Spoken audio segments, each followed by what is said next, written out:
Steve est un grand amateur de vin, toujours à la recherche des meilleurs crus qu'il peut s'offrir.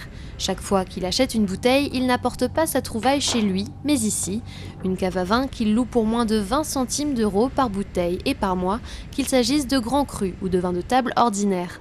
À Hong Kong, la location de ce type de cave est de plus en plus populaire parmi les collectionneurs qui cherchent à conserver leurs trésors dans les meilleures conditions possibles.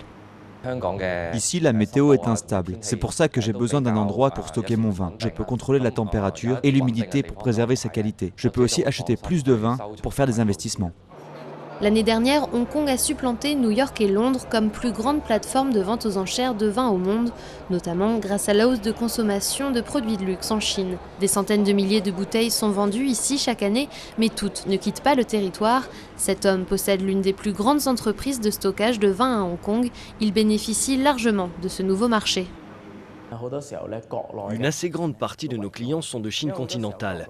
Souvent, ils aiment assister aux ventes aux enchères quand ils passent à Hong Kong, mais ils ne peuvent pas rapporter les bouteilles directement sur le continent à cause des impôts qui sont très élevés. Alors, ils stockent provisoirement leur vin ici pour le consommer sur place ou le réexporter.